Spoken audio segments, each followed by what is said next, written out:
Coming out of the book of Acts, chapter 25.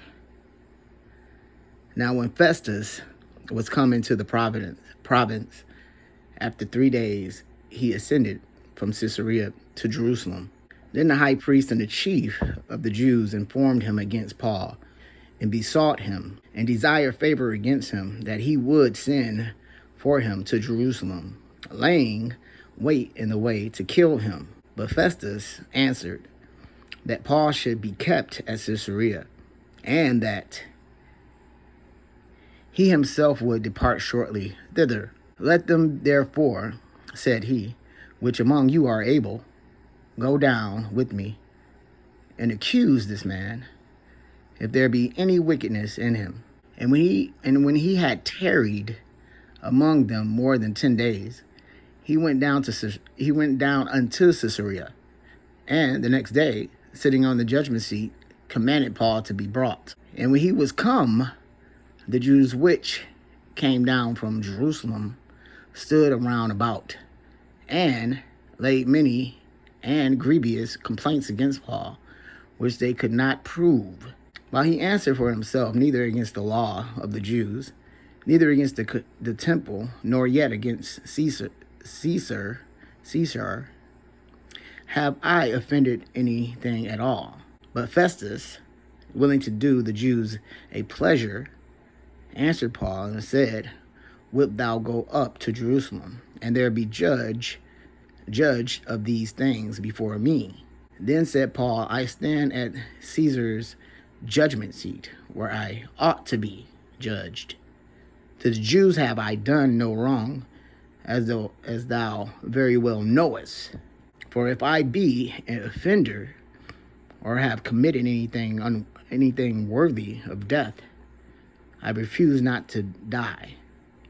But if there be none of these things whereof these accuse me, no man may deliver me unto them.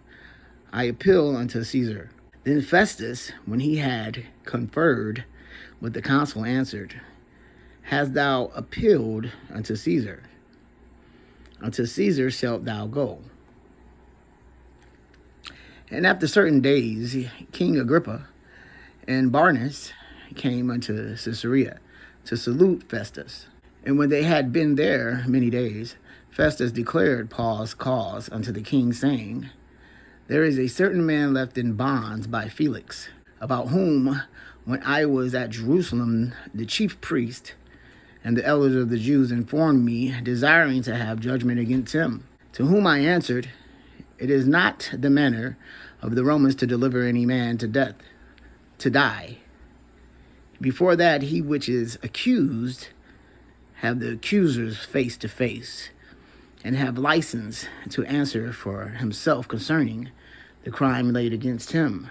Therefore, when they were come hither without any delay, on the morrow, I sat on the judgment seat, and commanded the man to be brought forth, against whom, when the accusers stood up, they brought none accusation of such things as I supposed, but had certain questions against him of their own superstition, and of one Jesus, which was dead, whom Paul affirmed to be alive. And because I doubted of such manner of questions, I asked him whether he would go to Jerusalem, and there be judged of these matters. But when Paul had appealed to be reserved unto the hearing of Augustus, I commanded him to be kept till I might send him to Caesar.